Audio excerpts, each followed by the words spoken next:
Imagine a tiny, vigilant protector hard at work inside your body, an alpha-1 antitrypsin protein. It's constantly on guard, especially in your most delicate tissues like your lungs.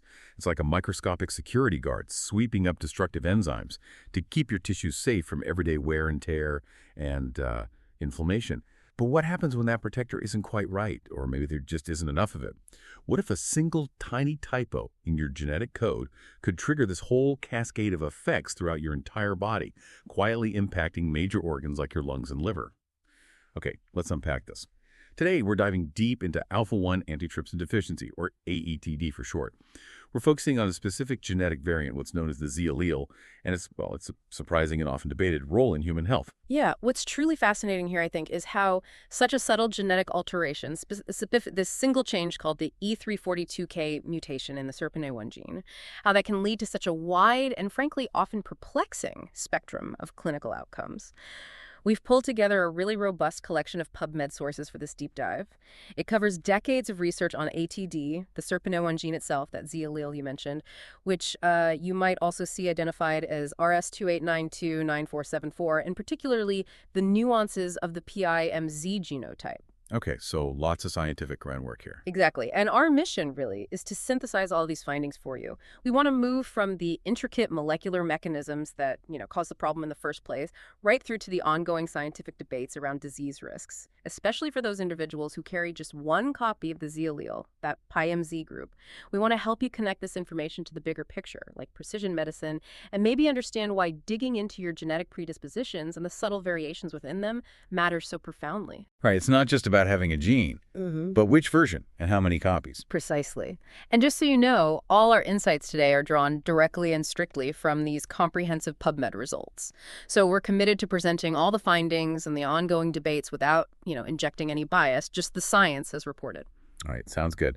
Let's start with the absolute fundamentals then, because understanding the basics of this protector protein and its genetic blueprint seems key to everything else we'll uncover today. So what exactly is alpha-1 antitrypsin, or AT, and what's the story with its genetic home, the SERPINA1 gene? Okay. So at its core, alpha-1 antitrypsin, AAT, is the most abundant proteinase inhibitor circulating in our plasma. Think of it as a really crucial part of your body's anti-inflammatory cleanup crew. The cleanup crew, I like that. Yeah, it's a type of protein, specifically a glycoprotein, which just means it has a sugar molecule attached to it. And it's predominantly manufactured or, synthesized in your liver. That's its main production site. Its main job, its physiological role is absolutely vital.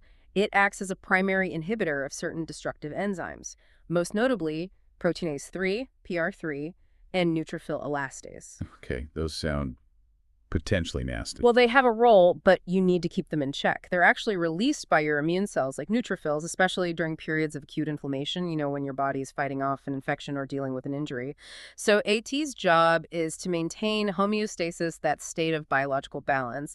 And specifically, its job is to protect your delicate tissues, especially those in your lungs, from being damaged by these proteolytic or protein-degrading enzymes. Without enough functional AAT, your tissues are essentially left vulnerable to unchecked enzymatic attack. So it's like a vital shield that stops our own immune response from causing sort of collateral damage. That makes perfect sense. And then how does the SERPINA1 gene fit into this picture? Is that where the instructions for making the shield are kept? Precisely. The SERPINA1 gene is literally the genetic blueprint.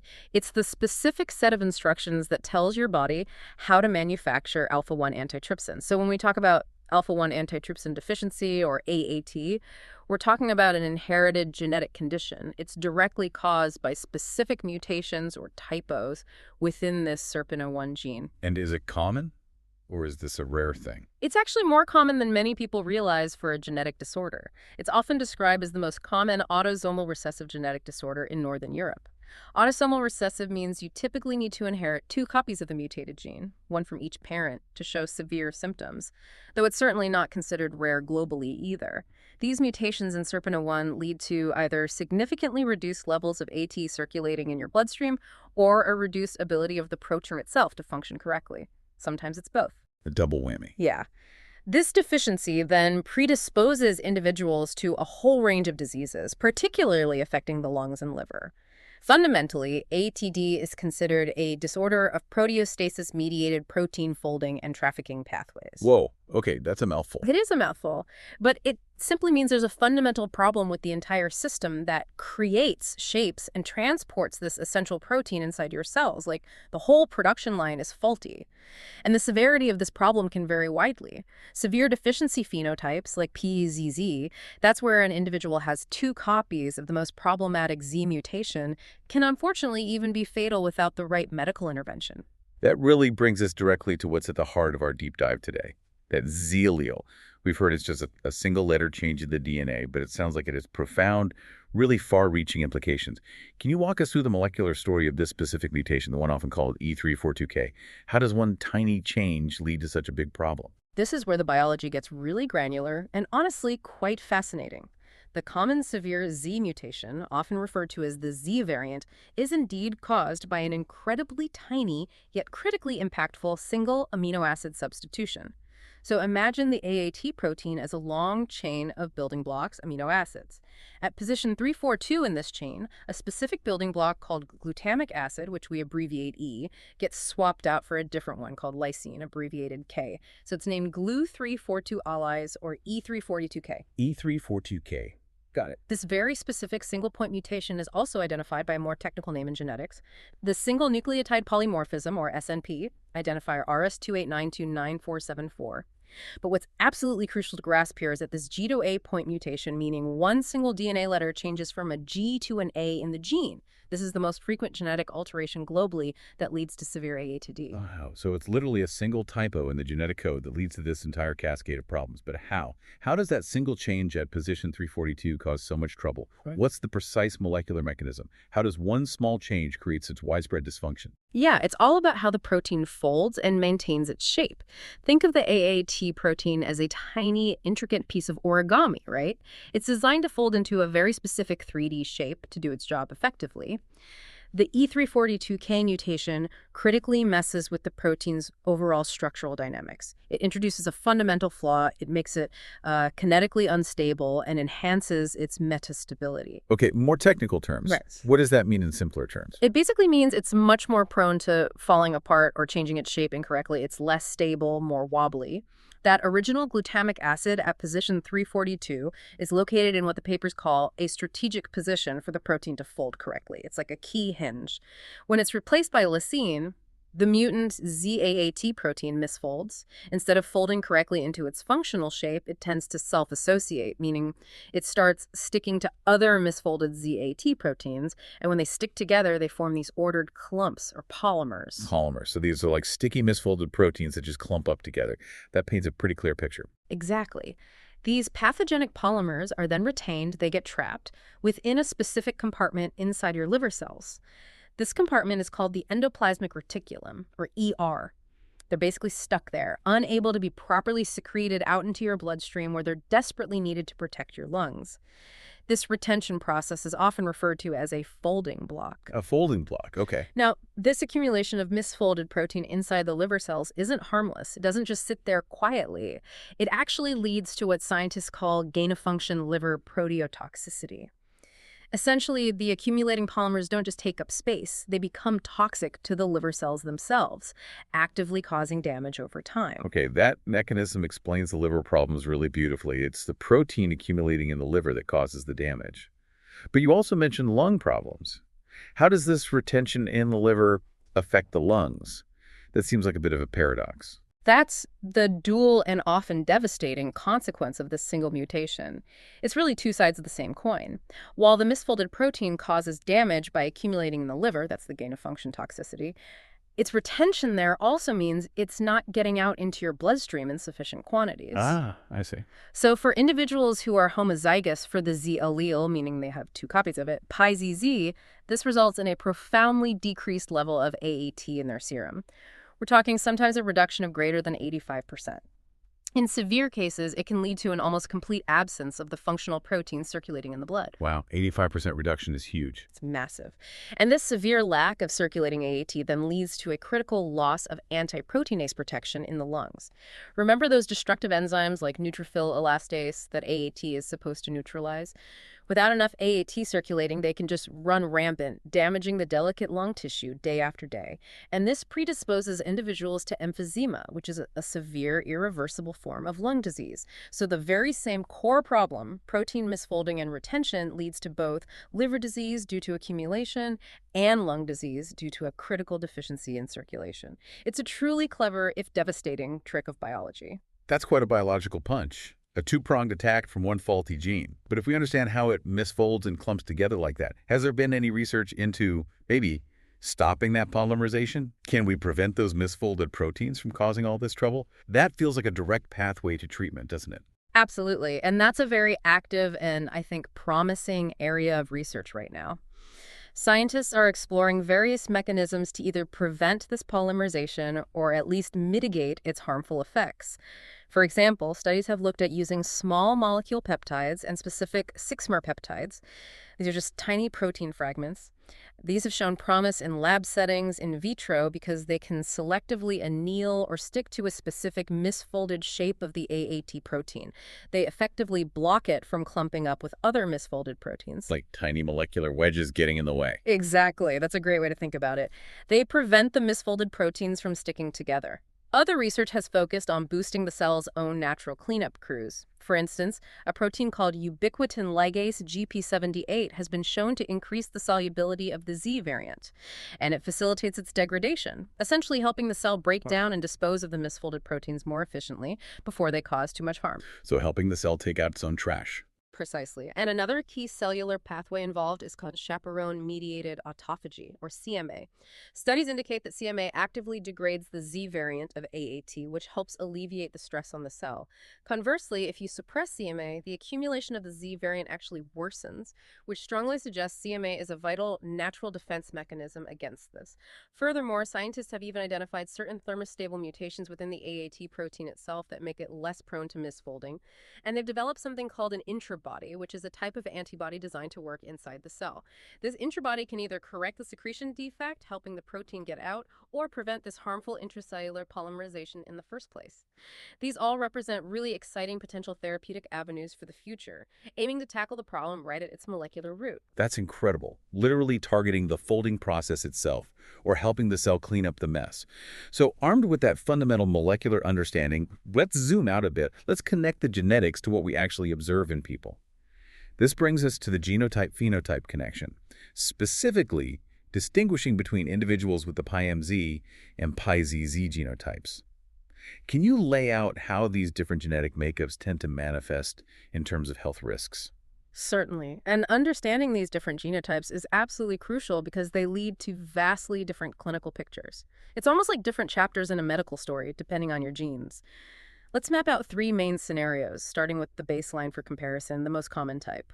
Okay, let's try and unpack this with a clear map for our listeners. Maybe think of it like a table. Okay, a table works. First column, the genotype. Second, AAT levels. Third, the main risks.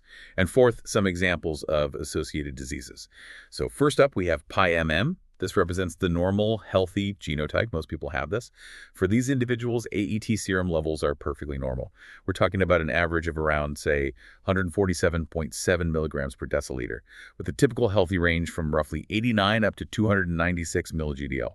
Crucially, there's no increased genetic risk here for AATD-related lung or liver disease. This is our healthy comparison group, our baseline. Okay, PiMM is normal. That's next. Next, we move to PiMZ. This is the heterozygous carrier state. It means an individual has inherited one normal M allele and one problematic Z allele.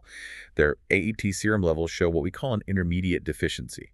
They are significantly lower than PiMM individuals, but notably higher than those with the severe PiZZ deficiency. Typically, their levels are around maybe 43 to 66% of the normal mean average, so averaging about 123.8 milli-GDL in some studies. So not normal, but not drastically low either. What are the risks for MZ?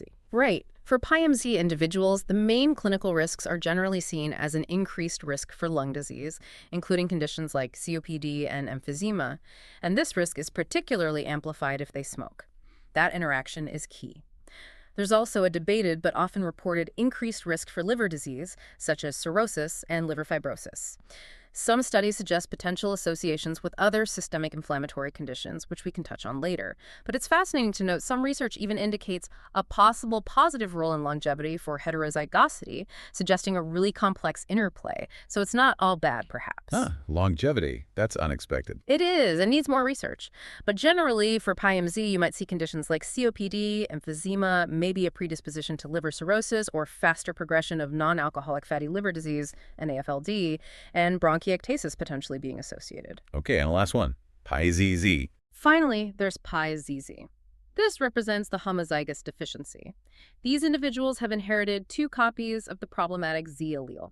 Their AAT serum levels are severely deficient. Papers describe it as a profound plasma deficiency. We're often talking greater than 85% reduction from normal levels, leading sometimes to an almost complete absence of the protein in the blood. And the risks for ZZ must be high then. Very high. This profound deficiency carries a very high risk for early onset emphysema, often appearing in their 30s or 40s, much earlier than typical COPD, and also a high risk for severe liver disease, including cirrhosis, liver fibrosis, and hepatocellular carcinoma, which is a type of liver cancer. Unfortunately, this genotype is associated with significantly increased mortality compared to the general population. So for them, severe emphysema, liver cirrhosis, sometimes neonatal hepatitis in infants, hepatocellular carcinoma, and even spontaneous pneumothorax are serious and prevalent concerns. Okay, that map really clarifies the spectrum, from normal to intermediate MZ to severe ZZ. So PIMZ is this intermediate state, almost a gray area, compared to the pretty clear and severe risks we see with PIZZ. But how common are these genotypes in the general population? And what are the truly critical differences in how disease actually manifests between MZ and ZZ, beyond just those AAT levels? Right, good question. If we connect this to the bigger picture of prevalence, PIZZ homozygotes are found in approximately 1 in 2,500 Caucasians. To give you a sense of scale, estimates suggest there are at least maybe 33,728 PIZZ individuals at risk in the United States alone. So not vanishingly rare, but certainly not common. PIMZ heterozygotes, however, are considerably more common. They're present in about 4% of Northern Europeans. 4%. That's Yeah. quite a lot of people. It is, and in some specific patient populations, for instance, groups of people with COPD, this frequency has been observed at around 3.5 to 4.5%. And in broader community health surveys, it's been reported as high as 4.9%.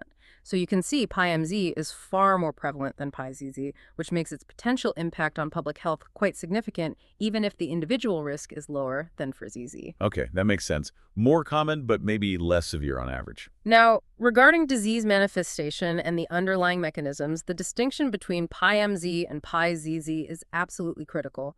For PIZZ, it's a clear and well-established genetic risk factor for that early onset emphysema and severe liver disease, fibrosis, cirrhosis, predisposition to cancer. The liver pathology in these individuals is directly linked to the massive intracellular accumulation of that abnormally folded AAT protein we discussed. It's literally clogging up and poisoning the liver cells. Right, the gain-of-function toxicity in the liver. Exactly. Now, for PIMZ, the risk for disease is far more nuanced and, as we've touched on, frequently a subject of scientific debate and ongoing research. It's less predictable. While some studies do show PIMZ individuals having slightly lower lung function, specifically that reduced FEV1-FVC ratio, which measures airflow, and also more emphysema when you look closely with quantitative CT scans of the chest. For instance, one study reported 3.7% more emphysema compared to PIM individuals. Which isn't nothing, but maybe not dramatic. Exactly. And other studies have found no significant differences in lung distensibility or airway function when compared directly to individuals with the normal PIM genotype. There are even those intriguing, though maybe preliminary findings suggesting that PIMZ might, in some contexts, actually increase respiratory capacity, showing enhanced FEV1 and FVC in some cohorts. That certainly adds to the complexity and the ongoing controversy. The bottom line is the clinical course in PIMZ individuals is remarkably variable. It's challenging to predict who will develop symptoms and who won't based just on the genotype. So what's the key difference driving that variability? The critical mechanistic difference between the two genotypes boils down to this. PIZZ involves both severe circulating AAT deficiency and significant intracellular accumulation. This leads to damage in both the lungs from lack of protection and the liver from toxic buildup. PIMZ, on the other hand, involves only a partial circulating deficiency with only variable intracellular accumulation. This partial deficiency and variable accumulation is precisely why the outcomes are so much less predictable and seem to be far more influenced by other factors, other genes, or environmental exposures like smoking. That variability in PIMZ is really the crux of it, isn't it? It's not a simple on-off switch. It's more like a dimmer switch, maybe influenced by other things. Let's dive deeper into the clinical manifestations then, starting with the lungs. We know severe AATD, particularly PIZZ, is a major player in COPD and emphysema. But what's the latest understanding for PIMZ carriers? And are there other respiratory conditions involved beyond the classic emphysema story? Indeed. For individuals with the PIZZ genotype, severe ATD is a well-established and frankly unequivocally proven genetic risk factor for chronic obstructive pulmonary disease, COPD, and particularly for that early onset emphysema. The underlying mechanism is quite straightforward there. The severe lack of circulating AAT means there's simply insufficient antiproteinase protection in the lungs. This allows those destructive enzymes, primarily neutrophil elastase, to act unchecked, causing significant and progressive damage to the delicate lung tissue, the alveoli. This leads to emphysema. Okay, ZZ is clear-cut for lung risk. What about MZ? Now, for PIMZ heterozygosity, the situation regarding COPD is, as you noted, more controversial. But I would say a growing body of research, including multiple studies and meta-analyses, does demonstrate an increased risk of COPD compared to PIMM individuals. For example, specific findings for PIMZ individuals include associations with that lower FEV1-FVC ratio, indicating airflow obstruction, and also evidence of more widespread emphysema on those quantitative chest CT analyses. That 3.7% more emphysema figure for PIMZ compared to PIMM individuals is a concrete example from one study. So there is evidence pointing towards increased risk. There is. However, it's also crucial to acknowledge that some earlier studies, often perhaps with smaller numbers of participants or maybe less sensitive measurement techniques, indicated that PIMZ alone might not be a major etiological factor for COPD in certain communities, or that the heterozygous state doesn't seem to directly predispose to structural emphysema in everyone. This really highlights the ongoing scientific journey to fully understand these complex and sometimes subtle genetic influences. It's not black and white. So it's not a simple yes or no answer for PIMZ and lung disease risk, which probably makes diagnosis and counseling tricky. And here's where it gets really interesting. What about external factors, like smoking? Does that environmental insult dramatically tip the scales for PIMZ carriers? Absolutely. The interaction between genetics and environment is paramount here, perhaps nowhere more clearly demonstrated than with the smoking and AATD. Smoking significantly amplifies the risk of lung disease in PIMZ individuals, much more so than in PIMM individuals. This highlights a really complex gene-by-smoking interaction that definitely needs more detailed study. It strongly suggests that while having one Z allele might make your lungs inherently more susceptible, it's often the combination with a powerful environmental insult like smoking that really manifests and accelerates the disease process. So for an MZ person, quitting smoking is even more critical. Exceptionally critical. A meta-analysis, which combines results from many studies, has affirmed that severe alpha-1 antitrypsin deficiency, PIZZ, is a proven genetic risk factor for COPD. And the risk of COPD in PIMZ individuals remains an ongoing area of intensive focus precisely because of these nuanced interactions, where lifestyle choices like smoking can make such a profound difference to their outcome. Okay, that's a crucial takeaway. Beyond COPD and emphysema, are there other lung conditions linked to AATD? Yes, AATD, including the intermediate MC state, seems to have broader role in lung health. For instance, bronchiectasis, which is a chronic condition where the airways become permanently widened, scarred, and prone to infection, can often be a feature found alongside the emphysematous changes in AATD patients. Also, spontaneous pneumothorax, that's a sudden collapse of the lung due to air leaking into the chest cavity, has been observed as a rare first manifestation of AATD and specifically reported in individuals with the PIMZ type. A collapsed lung is the first sign. Wow. Yeah, it's rare, but it happens.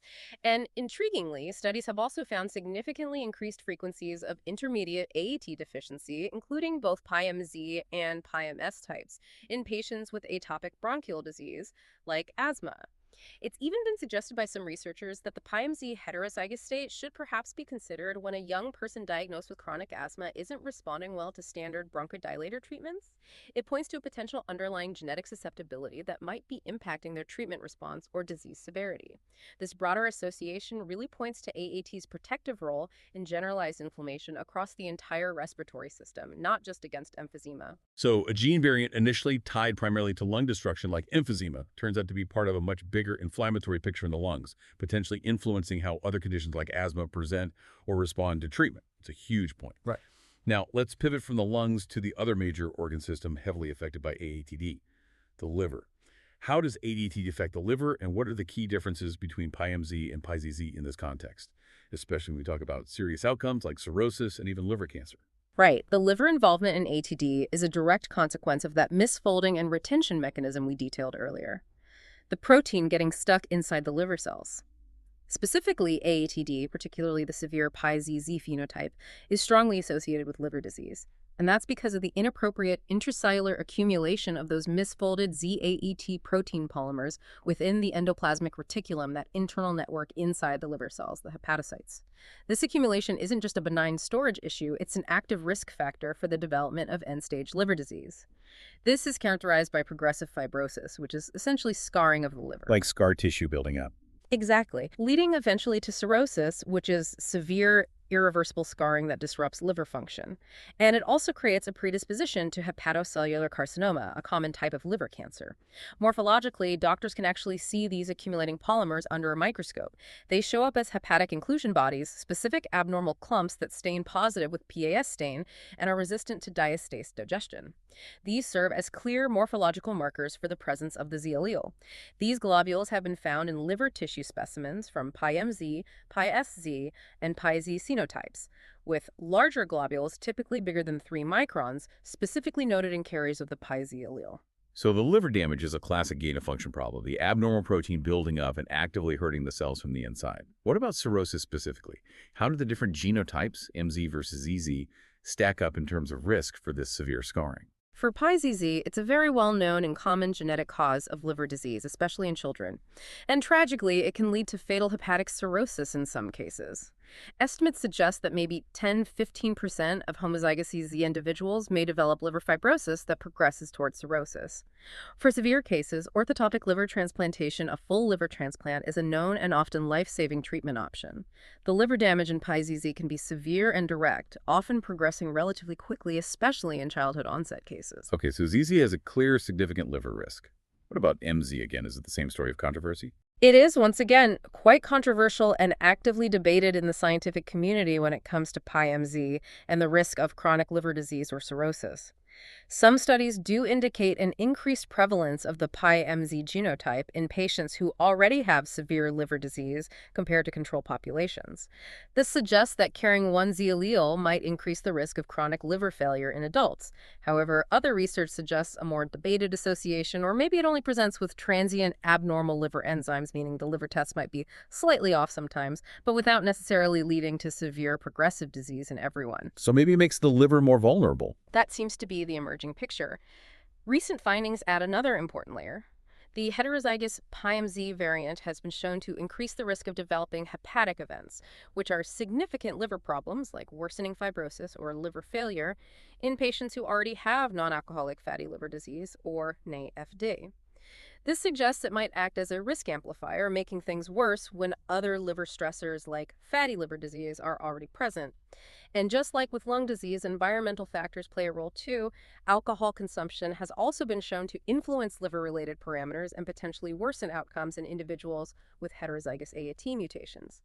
It's also worth noting, just as a detail, that AAT protein storage has been detected in a small number of bile duct cells in liver tissue specimens from some PIMZ phenotypes, hinting at subtle cellular impact even in carriers, though the direct clinical significance of that specific finding is still being explored. That's a critical distinction. So PIMZ might lower the threshold for liver issues, especially when other insults like NAFD or alcohol are in the mix.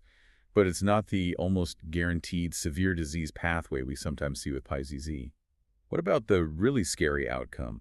Liver cancer, hepatocellular carcinoma, or HCC, that's a huge concern with any chronic liver disease. Yes, and the risk of developing hepatocellular carcinoma, or HCC, has certainly been associated with homozygous AAT deficiency, the PIZZ genotype. The chronic inflammation and ongoing cell damage from the accumulating protein are believed to create a carcinogenic environment over time. However, the role of the PIMZ genotype in HCC development is, well, intensely debated and presents a really striking area of controversy in the literature. while some early reports maybe suggested an association between PIMZ and HCC. Which would make intuitive sense, right, if it damages the liver. It would make intuitive sense. But more recent research, rather surprisingly, indicates that SERPINE1 MZ or even MS genotype carriage might actually decrease the risk of HCC in patients who already have liver cirrhosis from various other underlying causes, like hepatitis C or alcohol. Wait, decrease the risks? How could that be? It's puzzling, isn't it? The mechanism isn't clear. This is a fascinating and extremely important nuance as it directly contradicts some previous implications and really underscores the ongoing need for more definitive large-scale research in this area. It's definitely not as clear-cut as simply saying PIMZ increases HCC risk. In some specific context, perhaps in the setting of established cirrhosis from other causes, it might even have some sort of protective effect, though how is still a mystery. A gene variant that might decrease HCC risk in a specific context. That's definitely surprising and highlights just how incredibly complex our genetic landscape is. It really makes you wonder about the intricate biological balances at play. Beyond lungs and liver, which are the big players, what other seemingly unrelated conditions have been associated with ATD, especially with carrying that Z allele? This raises an important question. Just how far-reaching are the effects of this single genetic change? Indeed, this single gene mutation seems to send ripples throughout the body, even if the connections are still being fully mapped out and understood for many conditions. There are indeed several other conditions that have been explored for association with AATD, although for many, the evidence is perhaps more limited or still under active investigation. Like what, for example? Well, for instance, in inflammatory bowel diseases, IBD, which includes ulcerative colitis, UC, and Crohn's disease, CD. A possible etiologic role of AAT deficiency, most frequently caused by the Z allele mutation, has been evaluated in some studies. However, it's important to stress that the evidence for a strong causal link is still considered limited and not yet conclusive by most experts. Then we have vasculitis, which is inflammation of the blood vessels. This one is quite interesting biochemically. C antineutrophil cytoplasmic antibody, or CNECA positivity, this is a specific type of antibody found in certain vasculitis patients, has been associated with carrying the Z allele of AAT. Now remember how AAT inhibits proteinase 3, PR3? Well, PR3 happens to be the usual target autoantigen that CNCA antibodies attack. So this suggests a potential mechanistic link between AAT's protective function against these enzymes and certain autoimmune inflammatory conditions where the immune system mistakenly attacks its own tissues, maybe because PR3 isn't being controlled properly. Ah, so a direct biochemical link there, possibly. Oh, yeah. Interesting. What else? In the realm of oral health, specifically periodontitis, which is severe gum inflammation and infection. There's some limited evidence suggesting a significant enrichment of mild IAT deficiency phenotypes, including PIMZ, PIMS, and even PISS in subjects with chronic inflammatory periodontal disease. This again points towards AAT's potentially broader systemic role in mitigating chronic inflammation beyond just the lungs. Maybe gum health too. No, gums too. There's also an observed association between heterozygous AAT deficiency and genetic hemochromatosis. That's a disorder characterized by excessive accumulation of iron in the body. Liver disease, specifically due to AATD, has been linked to hepatic iron overload in a subgroup of patients. This is thought to be associated with impaired expression of hepcidin, which is a key hormone that regulates iron levels in the body, so maybe the liver dysfunction messes with iron regulation. Fibromyalgia syndrome, FMS, that chronic condition causing widespread pain and fatigue, has also been linked with the PIZZ phenotype, 2 Z alleles, in at least one candidate gene approach study. However, more research is really needed to solidify this connection and understand the underlying mechanisms. It's more preliminary. Right. Candidate gene studies can sometimes be tricky. They can be. Regarding chronic pancreatitis, some studies have screened for AAT mutations, including E342K, in children with acute or chronic pancreatitis. However, one study involving Korean patients, for example, found no S or Z allele in their pancreatitis group, suggesting it's unlikely to be an important cause of pancreatitis, at least in that specific population. So the evidence there seems weaker or population-specific. Finally, there are some rarer or more speculative associations that have popped up in the literature. We see mentions of potentially altered frequencies of AAT alleles in bladder cancer patients, implying a possible, though currently unclear, association. Needs more work. Spontaneous cervical artery dissection, SCAD, those are tears in the neck arteries that can cause stroke, might also be influenced by the PyZ allele in certain subgroups, perhaps affecting connective tissue somehow. Some research has also explored potential links to acute anterior uveitis and eye inflammation and psoriasis, a chronic skin condition, with one community survey reporting an increased prevalence of psoriasis in PyMZ individuals, 4 out of 35, so small numbers. But again, the evidence here is still quite limited, and the picture remains complex for these rarer associations. Wow, so AATD, particularly having that Z allele, could potentially be implicated in a surprisingly wide range of conditions, even if the evidence is still being built out for some of them. This really underscores the idea of the body as an incredibly interconnected system, where a single genetic alteration can have these unexpected ripples throughout. With all this complexity and potential for such widespread impact, how good are we at actually diagnosing AATD? And what are the major challenges that lead to it being missed so often? Yeah, this raises a really important practical question, doesn't it? Despite its broad implications and relative prevalence, especially for MZ, ATD is consistently described in the literature as a significantly underdiagnosed condition globally. It's missed far too often. It frequently goes underdiagnosed, or perhaps even more often, it gets misdiagnosed as more common conditions like asthma or just regular chronic obstructive pulmonary disease, COPD, without the underlying genetic cause being identified. Why is that? Why is it missed so much? Well, several reasons. Lack of awareness among clinicians is one. Symptoms can be nonspecific, especially early on. And testing isn't always routinely done. This underdiagnosis is a major public health issue because early detection is emphasized by experts as absolutely critical. It enables affected persons to make crucial lifestyle changes. The big one being quitting smoking, which, as we discussed, can dramatically influence disease progression, especially for PyMZ carriers.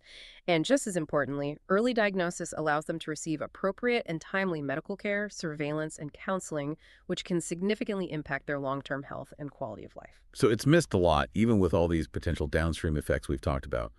What are the diagnostic tools we actually have at our disposal, and why aren't they always catching it, especially for that intermediate PyMZ group you mentioned? We have several methods, but each comes with its own strengths and limitations, and this definitely contributes to the underdiagnosis challenge.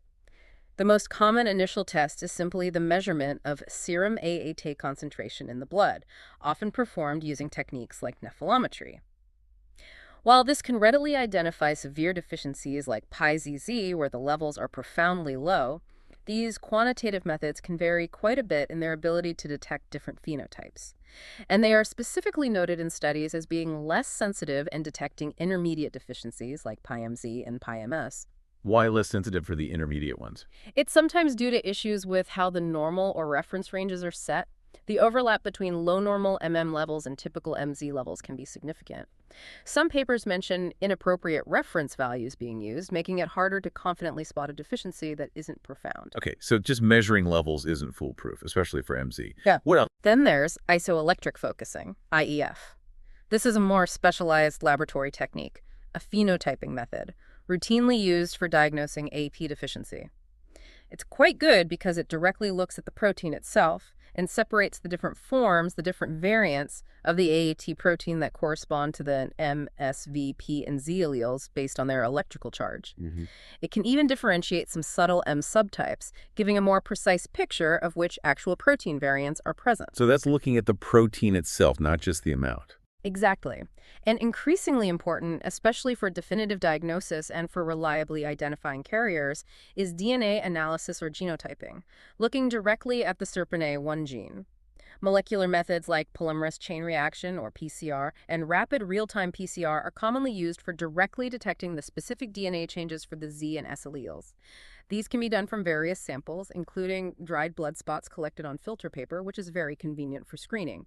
Other techniques like denaturing gradient gel electrophoresis, DGGE, and hybrid isoelectric focusing, HIEF, are also used, often in research settings. And advanced genetic testing, like targeted selective sequencing of the gene, can even identify rarer deficiency alleles that might not be picked up by the standard Z and S tests. So genetic testing seems more definitive.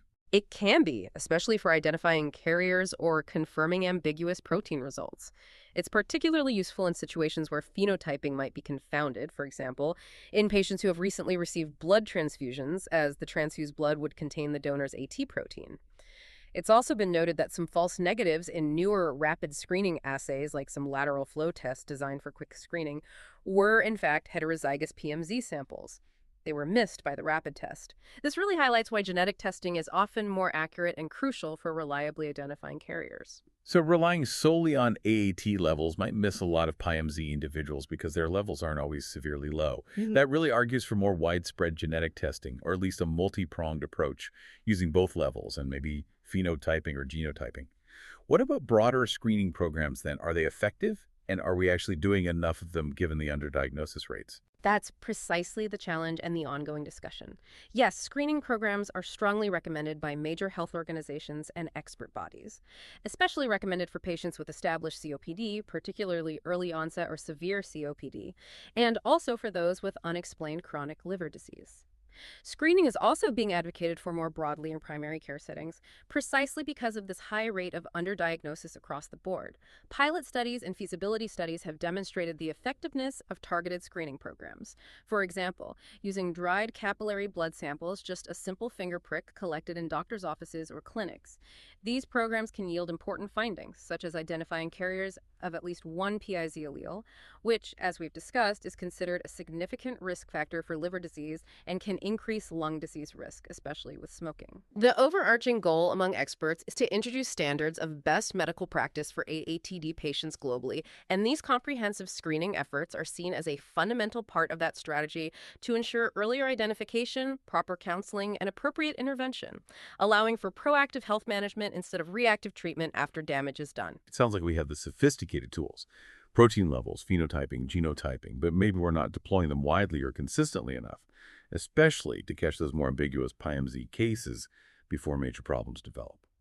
This naturally leads us to the significant research gaps and controversies that still clearly exist in the field.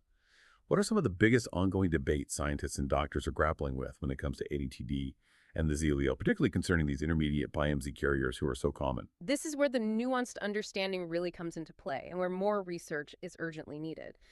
Despite decades of dedicated work, significant debates and research gaps persist, particularly concerning the PIMZ carriers, precisely because their clinical picture is so variable and clearly influenced by other factors beyond just having one Z allele. First, and probably most prominently, are the debated disease risks for PI and Z carriers themselves. The exact long-term risk of chronic liver disease, including cirrhosis and fibrosis, in heterozygous PIMZ individuals remains quite controversial. As we touched on, there's conflicting evidence and varying prevalences reported across different studies and populations. It's not settled science. Similarly, the long-term impact of PIMZ on lung function decline and the actual risk of developing clinically significant COPD, especially in non-smoking individuals, is still a point of contention. Some studies show minimal or no functional differences compared to PIM individuals over time, while others suggest a clear, statistically significant increased risk, especially when looking at more subtle markers like the progression of emphysema on CT scans over years. And the very threshold of what constitutes intermediate deficiency and its true clinical significance across diverse populations warrants much further clarification. How low is too low for an MZ individual? That defines who might be considered at risk. Right, that risk assessment for MZ is fuzzy. What else? Then there's the specific and quite striking controversy around the role of PIMZ in hepatocellular carcinoma, HCC, the liver cancer. While severe PIZZ is clearly and consistently linked to increased HCC risk, there's that fascinating contradiction regarding the role of heterozygous PIMZ and maybe MS genotypes. As you pointed out, some studies initially suggested an association between PIMZ and increased HCC risk, which seems logical given the liver involvement. But more recent and sometimes larger studies surprisingly suggest that carriage of the SERPINA1-MZ or MS genotype might actually decrease the risk of HCC in patients who already have liver cirrhosis from other underlying causes. This direct contradiction demands rigorous investigation and clarification. The implications for risk assessment and patient counseling are obviously profound. We need to know if it increases or decreases risk in that specific context. That HCC story is just wild, needs sorting out. Okay, what's another major gap? A third major area of discussion concerns screening guidelines and efficacy. Despite clear recommendations for screening from expert bodies, especially in high-risk groups like COPD patients and those with unexplained liver disease, there are ongoing discussions about the most effective, sensitive, and widely implementable screening methods and guidelines. How should we screen, and who exactly? The varying sensitivity of just measuring quantitative AAT levels, particularly for picking up intermediate deficiencies like PIMZ, highlights the need for robust, standardized diagnostic approaches, maybe combining tests to ensure consistent and accurate detection, regardless of where the patient is tested or which lab they use. We need better, more consistent screening strategies. Got it. Another critical gap relates to modulating factors for disease expression. Why do some people with the same genotype get really sick while others don't? The highly variable clinical course observed even within severe ATD, PIZZ, and especially the nuanced risks in PIMZ carriers strongly suggest the influence of additional factors. These could be other genetic modifiers, perhaps other genes that interact with SERPINA1 affecting protein folding or clearance. Or they could be environmental factors beyond just smoking, like diet, infections, occupational exposures. The detailed interplay of these factors needs far more study to predict disease onset and progression more accurately. And crucially, to understand why some individuals with the same genotype fare significantly better or worse than others. So understanding those other hits, genetic or environmental? Exactly. Finally, a very significant and practical clinical debate exists regarding augmentation therapy for PIMZ. There is a notable pro-con debate, as some papers call it, concerning the use of AAT augmentation therapy, that's the regular infusion of purified A8 protein derived from human plasma. Should this therapy be used for individuals with the PIMZ genotype? The Medical and Scientific Advisory Committee of the Alpha-1 Foundation, which is a leading patient advocacy and research organization, has issued a formal cautionary note. They explicitly state that there is currently no established evidence for the efficacy of this expensive blood product in PIMZ individuals. This highlights a critical clinical and research gap. It's an expensive, lifelong treatment with potential side effects, and its benefit for the large PIMZ population is unproven, raising serious questions about appropriate resource allocation and patient care guidelines. Wow. So giving extra ATP protein might help ZZ, but for MZ, the jury is definitely still out, and experts advise caution. That's a truly comprehensive look at the big open questions. It's clear that while we've made incredible progress in understanding the basics of AATD, there's still so much more to learn, especially regarding the PIMZ genotype, which, as you said, affects maybe 4% of some populations. That's millions of people. This complexity means we need to keep asking smart, targeted research questions to unravel these remaining mysteries.